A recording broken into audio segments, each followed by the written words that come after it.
Another great show brought to you through the Law of Attraction Radio Network. Law of Attraction Talk Radio is now celebrating its 5th year in broadcasting. Through it all, you and I have expanded our awareness and joy to great heights.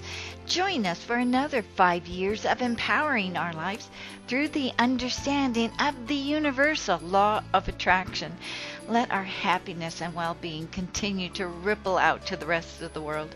Stay tuned for another great show of Law of Attraction Talk Radio with Jules. Welcome to Law of Attraction Talk Radio. I'm Jules from beautiful Southern California. And wow, I've got to tell you, it really is beautiful here. In the middle of March, I look out my window.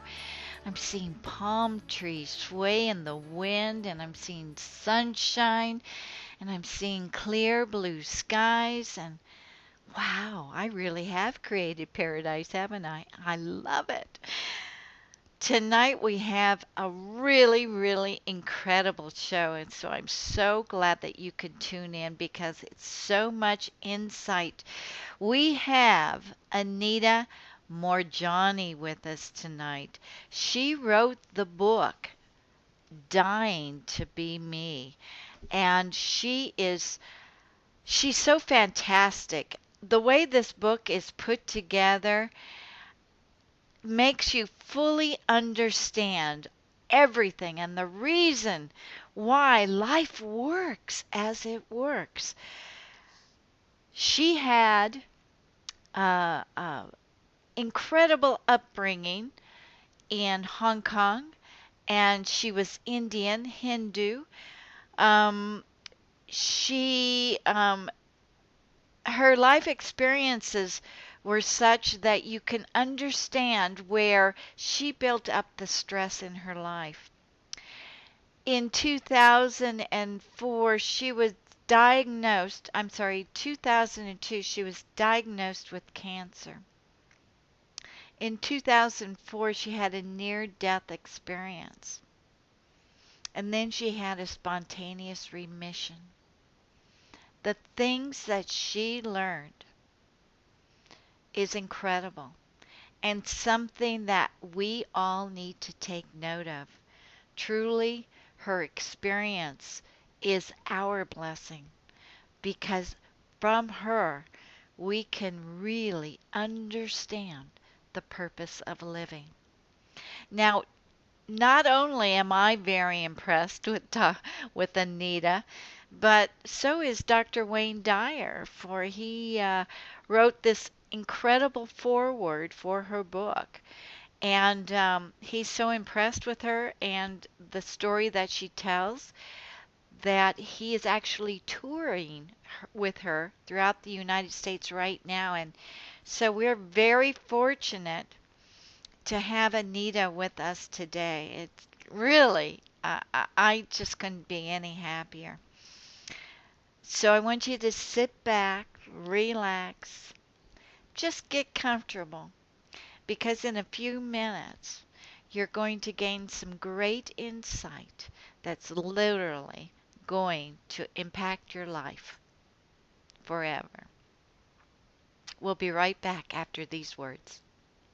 You are listening to your daily dose of well-being and inspiration on Law of Attraction Radio Network at LOARadionetwork.com. Hear this incredible show on your smartphone through Stitcher.com, which goes through your car stereos with Ford Sync or any auto dashboard that has the internet. Listen to our 24/7 broadcast with our mobile app as well, or just listen through an MP3 player or computer. Remember, LOARadionetwork.com, heard in over 120 countries, is the radio station for your well-being.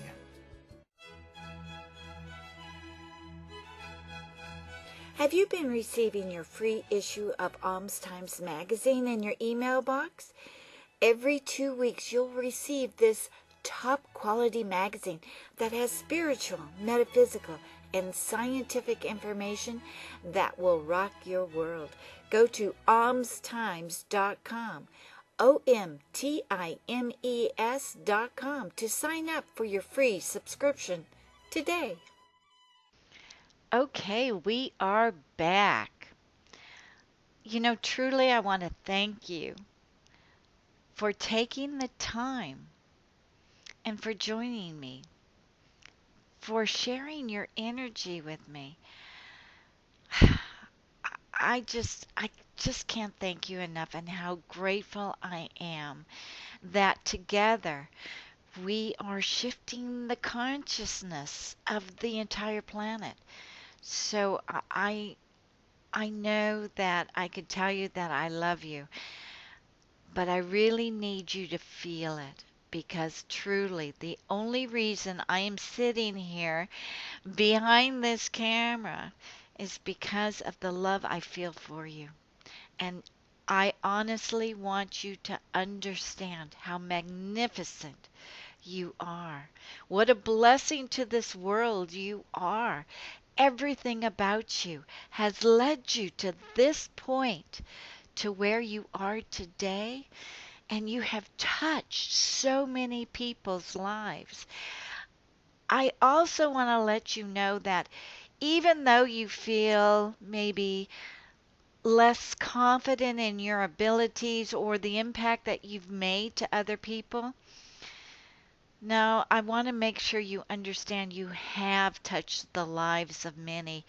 Just by a simple smile walking down that street, you have accumulated so much good in your life that I can honestly say that you are truly worthy of all of life's good. And it is yours for the taking. You deserve it. You are magnificent, and I'm just so glad that you're here in this world with me right now. I wouldn't have missed this for the world, for anything.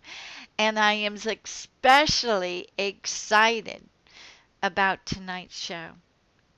And I just know that you're going to enjoy it as much as I am. Now, Anita grew up in Hong Kong. She's Hindu. She has a strong family tradition that she was supposed to follow, but she was raised in a Catholic school, so she understands all of this strong independence and where it came from for her as she developed, and that strong independence that we come to love so much was actually something that really she didn't feel comfortable with, and she wished that she could conform. But I'm just so grateful that she didn't. So please help me send wonderful, loving energy to Anita Moorjani. Well, welcome, Anita, to Law of Attraction Talk Radio. I am so thrilled to have you on the show. Thank you for having me on the show. I'm thrilled to be here. You've got a very, very special life experience, and I am so happy that you chose to share this with the world. We are really shifting right now, and everything that you wrote in this book is exactly what people need to be hearing. So I'm just so delighted, and I really feel that we're blessed having you here in this world right now. Wow, thank you. In fact, it's given me so much pleasure to see that people are actually getting something from my experience. It makes it so worthwhile for me to have gone through that cancer and everything I went through. Absolutely. So to lead everybody into the cancer and then the outcome, of course, in the near death experience, you go into quite a bit of detail about your life before this so that we can understand exactly where you were coming from. And I thought that was absolutely brilliant. Yeah, thank you. In fact, yeah, a couple of people suggested I do that. Um, Initially, I must say that I was a little bit hesitant about giving away so much of my personal life. As you can imagine, it's like sharing, opening up and sharing with the whole world. But one of my friends, in fact, the ones who we're staying with, they said to me that I think you should give a little bit more about your background because that is so key to leading up to why you believe you got the cancer. And then even my editor said we've got to we've got to put the NDE in the context of your life. So we really need to put some information of your background and your upbringing. It I could fully understand where you were coming from, but let's talk about your background with so that the listeners can understand because you really are this terrific independent woman and yet you're Hindu Yeah. and that you lived in Hong Kong. You've got this incredible life, but you still had to adhere to your family's traditions. So let's start from there. How did that affect you? It always made me feel that I didn't measure up because I didn't feel that I fit in anywhere. Because I went to a British school, I was constantly trying to fit in with my British friends, but I didn't fit in. I mean, I was a different race, different religion. We had different cultural values. So I felt I didn't quite fit in with them. At home, I was trying to rebel against my parents' cultural values, and I didn't agree with them, so I didn't fit in there. And then I lived in Hong Kong where the culture is predominantly Chinese. And I just loved their culture because I had a nanny who I was very, very close to. And yet I'm not Chinese, but I spoke the language. And so I never completely fit in anywhere. And I think that set me up to feel from a very young age that in a sense that I wasn't good enough, that I had to keep trying. I had to keep trying harder to be somebody that I'm not. And your parents were strong believers in arranged marriages. Yeah, that's very typical of my culture. I mean, it still happens today, where the parents arrange the marriage for their offspring, for their children. And even though they do it, I mean, they believe they do it out of a love for their children because they know what's best, and they want their kids to marry people with the same background. And especially when we live overseas, like we being Hindus and living in Hong Kong, and I find that this is the case with many Indian people who live outside of India. They're more strict than the Indians who live in India because if you grow up in India, then everybody around you is Hindu anyway, and you're going to fall in love with someone, you're going to get married. When you grow up outside of India, your parents are immediately worried that you're going to fall in love with somebody who's not a Hindu. So they do everything they can to prevent that from happening because there aren't many people of our own culture around us. They want to do everything they can to prevent it from happening. So they try and push their kids to have an arranged marriage with somebody who shares the same cultural values. And yet, you were very independent, and even though you wanted to please your parents so much, you really did. Yeah. You got engaged and you just couldn't go through with it. Yeah. I don't blame you, but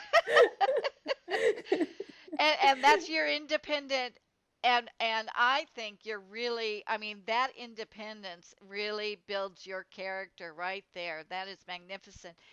But you suffered greatly because you had to break that engagement.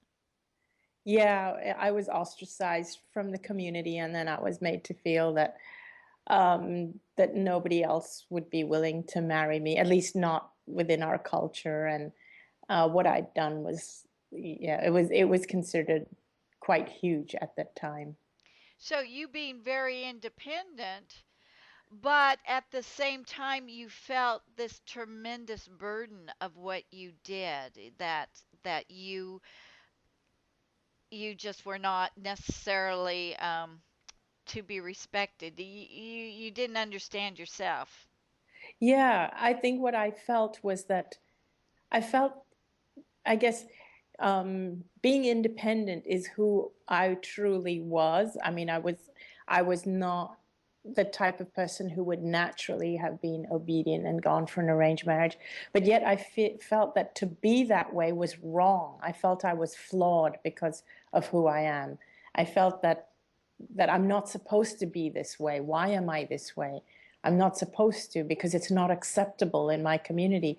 Other women are getting married and they're, and they're being really good wives and good mothers to their children, and they're staying home and they're happy with their lot. Why is it that I want so much more? Why is it that I want to travel and I don't want an arranged marriage and I don't want to stay at home and I want to go out and work and I want to do something exciting? And I felt I was wrong for being that way. So there was always, it was like this tug of war inside. Like, do I do what's expected of me, or do I follow my heart? But there seems to be something wrong with my heart and what my heart wants. Yeah. So that ostracism that was placed on you really put a lot of stress on you, and it affected your self-esteem about how you felt about yourself. Is that? Hugely, but I think my self-esteem probably started to get affected when I was at school because I was a minority. I've always been a minority in my whole life. I mean, living in Hong Kong and being an Indian person in a Chinese country, being an Indian person in a British school. I've always felt like the outcast, and I've always felt like I had to really work hard at trying to belong or trying to fit in. So I've spent my whole life trying to please people, trying to be liked, trying to fit in. And so I think my life started that way. Yeah. Yeah. Wow, wow. So, you did end up getting married, and it Yeah. was to a man that you chose. Wonderful man he is. And it just so happens that his parents are Indian and he's Hindu, but he's very he he's very similar to me in that neither of us are actually practicing Hindus. Our parents are Hindus, but we he it just so happened that he also grew up in Hong Kong. He also rejected his parents' cultural values. They had tried to arrange marriages for him, and he had said, no, no way, I'm going through with that. And he had told his parents that, oh, I'm not even going to marry an Indian woman. And I had told my parents the same thing in the end. I said, I'm not going to marry an Indian guy because they're all rejecting me anyway because I've had this broken engagement. And then we met each other. Out of the blue, well, through a friend actually, and you met Yeah. each other, and it was like something connected right then. Right then, from the very first time, because it was just the way we connected and the way, I mean, he has this sense of humor, and we were laughing about our culture, we were laughing about our parents, and it was the first time that I'd met an Indian man who actually found humor in my background, in my, in everything I'd done, like my rejection of Indian cultural values and all that. It was the first time that I found that there was an Indian man who, instead of being horrified, he actually found it endearing, and he loved those things about me. Oh, it sounds like it. Oh, it sounds like a perfect match. I mean, the way that you describe it in your book, how wonderful. What a great love story. So let's take it forward. You were married how many years before you were diagnosed with cancer? 6 years. 6 years. And so tell us what happened when you were first diagnosed with cancer. Well, prior to being diagnosed with cancer, actually about 7 or 8 months before I was diagnosed, my best friend was diagnosed with cancer. And so, I was watching her deteriorate, like right up close. I was spending a lot of time with her. I mean, she was my absolute best friend. And several months after she was diagnosed, my husband's brother-in-law, my husband's younger sister's husband, was diagnosed with cancer. And both of them were deteriorating very rapidly. And both of them were being treated in the best cancer institutes with the best treatments that money can buy. And yet they were deteriorating fast. So when I had my diagnosis, I was absolutely shocked. I was in fear because I immediately saw it as a death sentence. I didn't see any other way. Mm-hmm. So you actually fought the cancer for 4 years. I mean, truly, you were battling the cancer. I was. I was battling it, and I was very fearful when my best friend passed away.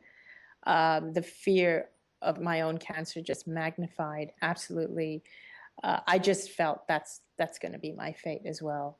And then my husband's brother-in-law passed away, but I kept fighting. I kept fighting until, well, actually, about 6 weeks before my near-death experience, I had a full body scan, and the doctor told my husband that I had maybe 3 months at best, and my husband didn't tell me. And this was the end of 2005.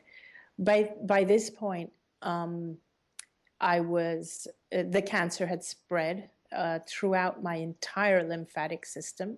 So it was like from the base of my skull, all down my neck and down my chest and all the way down below my abdomen and under my arms. And so it had just completely spread. And my muscles were completely wasted. I weighed about 85 pounds. And I couldn't even hold my head up. My head was like, it felt really heavy, like a bowling ball. I was ridden to a wheelchair because my muscles were completely wasted. I had open skin lesions. I was on an oxygen tank, a portable oxygen tank. I was really, really sick. Yeah, it sounded like you're pretty miserable too. Yeah, I was in a lot of discomfort. I had fluid in my lungs, so I couldn't breathe properly, and I had the oxygen tank, but I couldn't lie down flat. Every time I lied down, I would start choking because of the fluid in my lungs. So I always had to be propped up. And I had a full-time nurse caring for me at home. I didn't want to stay in the hospital. I would go in and out of the hospital for treatments, and blood transfusions and things like that.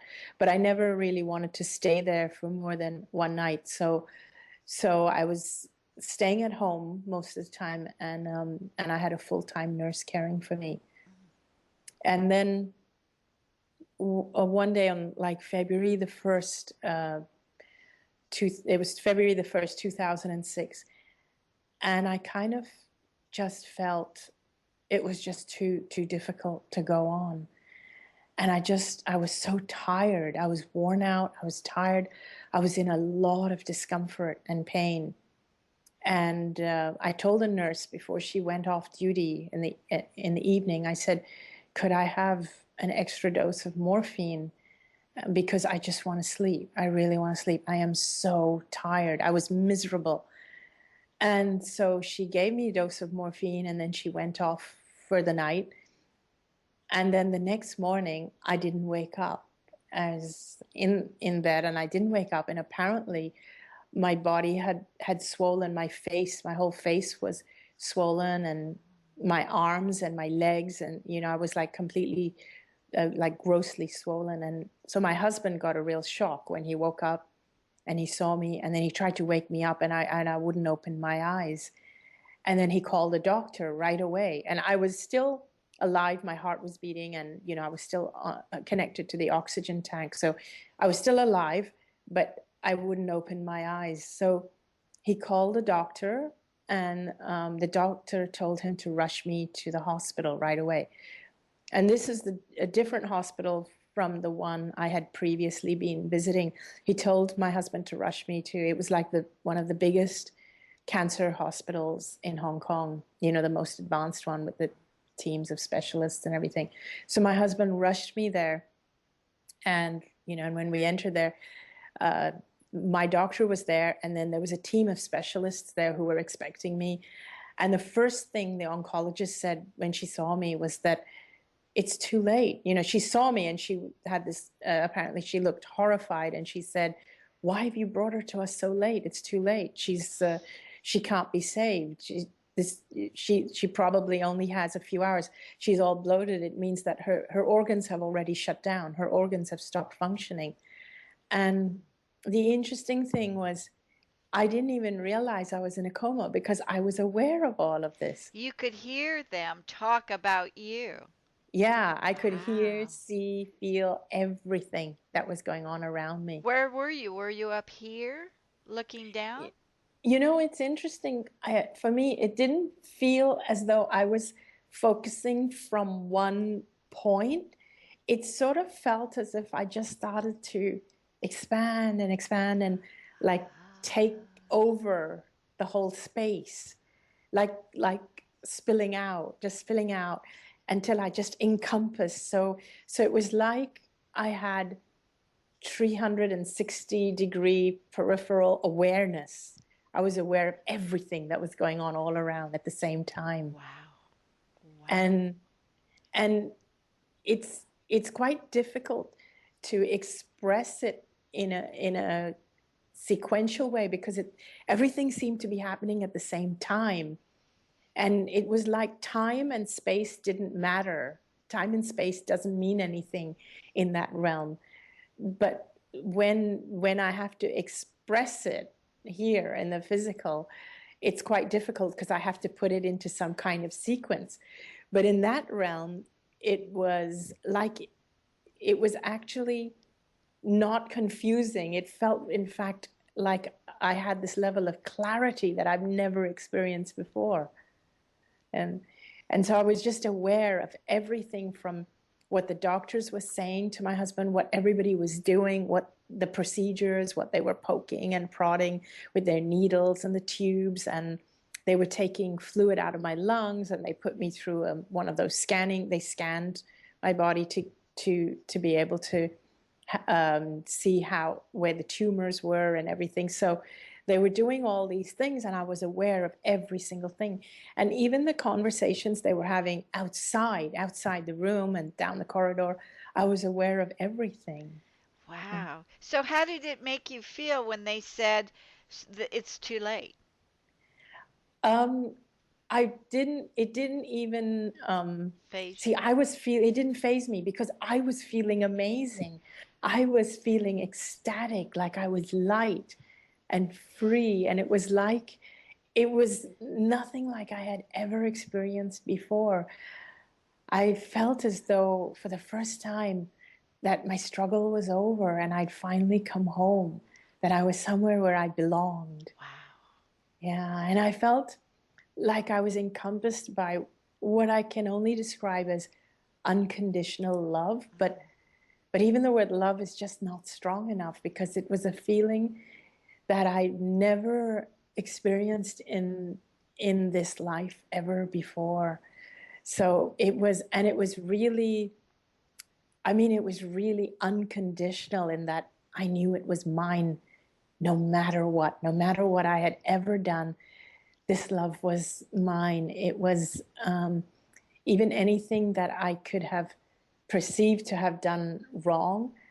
I wasn't judged for it. It was all I felt was compassion, that whatever I did wrong was just done out of the limitation and the fear of living through a physical body. So there was just compassion. There was no judgment. How wonderful.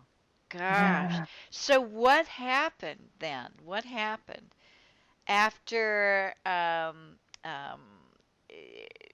what happened in your experience to make you come back? After that, I then sensed the presence of my father, who had deceased 10 years before, and my best friend, who I'd lost to cancer. And at the time when my friend was deteriorating, when she was still alive, because I had cancer, I had stopped going over to see her because it was just too difficult for me to deal with, watching her deteriorate and knowing that I was going to go through the same thing because I had cancer. So I stopped going to see her. And then when she passed away, I felt a lot of guilt about that. But when I saw her in the other realm, I mean, all I felt from her was unconditional love. There was nothing. There was just understanding and compassion. And in that realm, I knew that everything I did, it was just out of the limitations that I felt through fear of what was happening with her. There was no judgment. And the same with my father. All I felt from him in that realm was just unconditional love.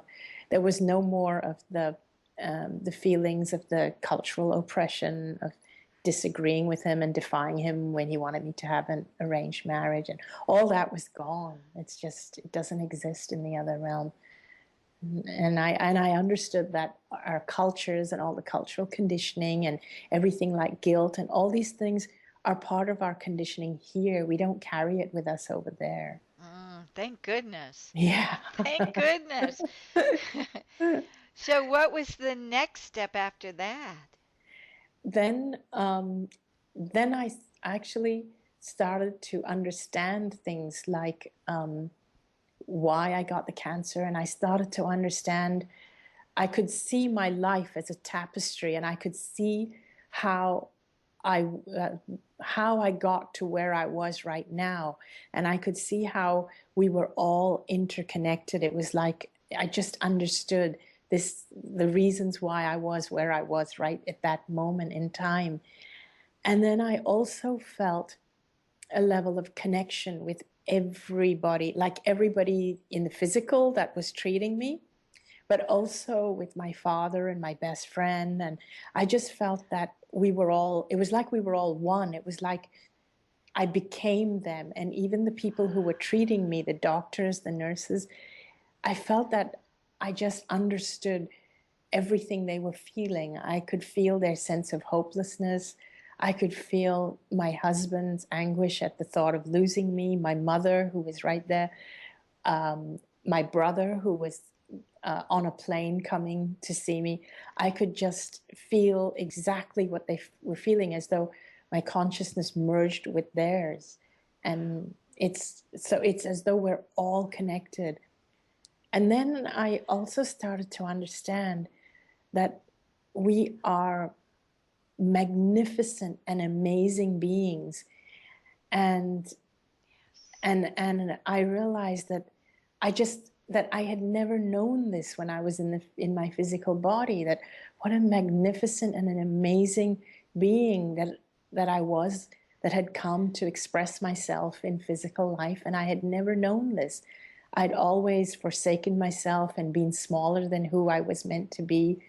And for the first time, I realized we're not supposed to do this. We're supposed to be everything that we are. We're supposed to be as much ourselves as we possibly can.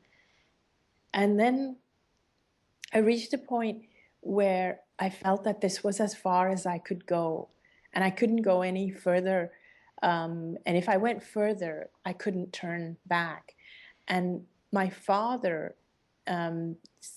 communicated to me that this is as far as you can go. And it's not your time. It's not your time to die, but you still have the choice. If you want to go back into physical life, you can go. But if you want to go onward into death, you can go that way. So it's still your choice, even though it's not your time. And at first, I didn't want to go back into my physical body. I mean, who wants to go back into a dying and sick body? And I felt that life was just too difficult, and not just difficult for me, but it was difficult for my family dealing with a sick person and taking care of me. But then as soon as I made that decision that I didn't want to come back, immediately it was like I then understood that now that I knew the truth of who I am, I wouldn't have the cancer anymore if I chose to go back. Wow. And then, as if to sort of confirm that realization, both my best friend and my father impressed upon me that now that you know the truth of who you are, go back and live your life fearlessly. Oh, how beautiful. And you did. So you came back. Yeah. So, Were you healed immediately when you came back, or did you had no cancer in you, or wow. well, what actually happened is that when I started to wake up, when I started to open my eyes, everybody was astounded that I was opening my eyes, and they couldn't, they couldn't figure. They didn't think I would open my eyes. And my brother was there. He'd just got off a plane. My mom, my husband, and then they called the doctor, and the doctor was really astounded. And I recognized the doctor right away. I said, "Oh, good afternoon, Dr. Chan." And he said, "How do you recognize me?" So he was really astounded by that, because I had never seen him before until entering the hospital when I was in a coma the previous day. So I was in the coma for about 30 hours. And so they were all really, really astounded. But still, they were cautious. They still thought maybe I've come out of the coma, but they still thought my body was ridden with cancer. Right. But I was very, very groggy in the beginning. But as I started to come out of it, like a few hours later that night or the following morning, I started to tell everyone, "I'm going to be fine. Don't worry about me. I'm healed." So they were saying that, like, no, like, "Yes, dear, but stay in bed." And I kept saying, "No, I know I'm healed." So I was concerned. I was healed. I knew I was healed, but I knew that my body just had to catch up. And I knew that physically the results were going to show very, very quickly, because in that moment, lying in the bed, I was still completely emaciated. I still had the open skin lesions, and I still weighed about 80 pounds and everything. But within 4 days, my tumors had shrunk by 70%. Oh my. And so they moved me from the intensive care unit to the regular room, and I was off the oxygen machine. They removed the food tubes because I had been receiving nutrition through tubes. So they removed the food tubes. I started eating solid food, and they had told me that because I had these big open skin lesions, and they had said that when you get your strength up in a few weeks, we can do some reconstructive surgery to close up the skin lesions, because they said you don't have enough nutrition in your body to heal those on your own. But I never even needed the reconstructive surgery. The lesions healed on their own. Within 3 weeks, they couldn't even find a tumor in my body to suggest cancer. They wanted to do a biopsy. They couldn't even find a lymph node they couldn't even find a lymph node in my body that was big enough to suggest cancer. And within 5 weeks, I was out of the hospital. They sent me home. Wow. What did your doctor say about that? Now, the doctor was he didn't know what to write in my medical file, but he was quite conservative about it. And he just said, he was blown away. He was absolutely blown away. But he kind of said, "Okay, sometimes these things happen. Cancer is like that." But then, Spontaneous remission, yeah. yes, spontaneous remission. But then what happened is that because I was I had a lot of trouble integrating back into regular life, because I didn't know what to do with my life. I hadn't worked for a few years, and it didn't feel normal going back to work, because I was just different now. I thought differently. Everything was different. So my husband told me to just write about my experience, just to get it out of my system. And so I started doing that. I just started writing about it. And then my brother found a near-death experience forum or a website. And he gave me the link, and he said, "Have a look at some of these." So I looked, and I thought, wow, these are pretty similar. I'd never really heard of near-death experiences before. So it was the first time I was being exposed to something like this. And I thought, this is weird. Other people have these things happen too. And then there was this button to click where it said, "Have you had an experience of your own? Click here." So I clicked the button, and then I'd been writing. So I copied and pasted my experience into onto the form and sent it. And then I got a response right away from the person who owned the site, who said, wow, this is one of the most remarkable NDEs that we've ever received. And I hadn't even given my real name. I just put Anita M. So it was, they then titled it Anita M's NDE. So very shortly after that, my experience started to go viral. People who were reading it started to tell other people, and then they would link it in their emails or post it on their Facebook. And so a lot of people started to read it. And nobody still knew who I was. They just started to read it as Anita M's NDE.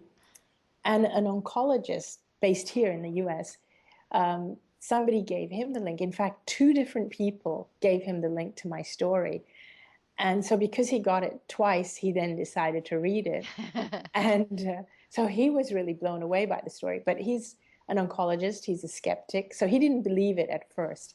So he got in touch with the people who own the website and told them, can they contact me? He really wants to get a hold of me and talk to me. So they did. And he called me from the US. And he started asking me some questions. And he still said, it's really hard to believe. Would you mind sending me some of your medical test results? And I said, sure, I don't mind at all. So I started sending him some of the stuff, the results that the doctors had given me. And he called me up and he said, it's really unbelievable. It's actually quite scary. He said, whichever way I look at it, you should be dead. Oh, thank you, doctor. Yeah, and he was so intrigued that he actually flew to Hong Kong to go to the hospital where this happened so that he could speak to the people there and confirm it, and so that he could look through my medical records. And so he scrutinized my medical records, he photocopied the pages he wanted, and he actually wrote up a report for me to reproduce in my book. He told me, you should write a book, and he said, let me write this for you so that nobody ever challenges you. Wow. Yeah. So that was quite incredible. In your book, you wrote, let me get this because it was the basis for healing, I believe. It was so beautifully written. Um, While I was in a state of clarity in the other realm, I instinctively understood that I was dying because of all of my fears. I Yeah. wasn't expressing my true self because my worries were preventing me from doing so. I understood that the cancer was not a punishment or anything like that. It was just my own energy. I love this, manifesting as cancer because my fears weren't allowing me to express myself as the magnificent force I was meant to be. That is incredible. And How that's perfectly put. thank you. And that is the truth. We are all just supposed to be the magnificent force we are meant to be. And that's all. And That's and all. you that's what you realized while you were over there, and Yeah. that's what healed. You also said that you realized that you did a lot of forgiveness work while you were fighting the cancer, and you Yeah. forgave the world, but there was one person that you forgot to forgive, and that was And that was yourself. me. Yeah. Yeah. Because when I was fighting the cancer, I was reading all kinds of things, and I was forgiving myself, I was meditating, I was doing all these things. And this is the one key element which I feel is really missing, is that people still, no matter what we do, it doesn't matter. We can, we can forgive ourselves, we can meditate, we can work with the law of attraction, but until we love ourselves, nothing's gonna work. Oh, yes. Yeah. Yeah. Oh, chills down my back. That's exactly it. You are so right. And we literally are so blessed that you went through all of that pain and everything, but the message to all of us are a couple of things. One, to forgive ourselves, to love ourselves, and especially don't be afraid of dying. Yes, and don't be afraid of being yourself. And of That is, living. and of living joyfully. When you love yourself, you choose to live joyfully. Then every time you make your choices, you make your choices out of the joy of life and the joy of loving yourself, rather than making our choices out of fear of displeasing people, fear of doing the wrong thing, fear of looking bad, or fear of getting sick, or fear of ill health. We tend to fear ill health more than we actually revere good health. Um, we don't respect our health. Instead, we fear getting bad health. That is so true. It's so backward, isn't it? It's totally backward. That's Wow. exactly it. It's really backward. So we fear that we're going to get sick, and then when we go to the doctor or the hospital, our medical systems and the medical diagnostic tools, they're all created to look for illness. But no time in our life does anybody teach us how to live healthily. And everything is just geared towards finding what's wrong. Everything we do. It's always about not doing the wrong thing or finding out what's wrong. It's never about, let's all do what's right for us, or what's good for us, or what's fun, or what brings us joy, or what makes us feel whole. Well, the message today to everybody is that to learn how to love and appreciate ourselves and everything around us, just to live in joy, and that in itself will bring us the good health and the thriving that we so deserve. Yes, absolutely. Anita, I can't thank you enough for coming on and sharing your wonderful story. I again want to show everybody your book. This is truly an inspiration. If you want to feel good, if you want to appreciate life, you need to get this book. It is a fantastic, and you are truly a blessing to this world. Thank you so much. Oh, thank you. Thank you for inviting me on the show. And thank you, and good luck. And you are touring now the U.S.? Yes, well, I'm kind of following Wayne Dyer, and Wayne Dyer has been an amazing mentor for me on this. And so I was just speaking with him in San Jose, and then in a couple of weeks, I'll be speaking in Atlanta as his guest. Fabulous. You guys make a great couple. Two people I really respect. Thank you so much. Yeah, he's great. And again, thank you for coming on. Thank you. And to all my wonderful listeners out there, have a great day. Live life in joy and health, and love yourself. And we'll see you next week. Bye-bye. Thanks so much for sharing your energy with us today. We will be back with another great show next week on Law of Attraction Talk Radio.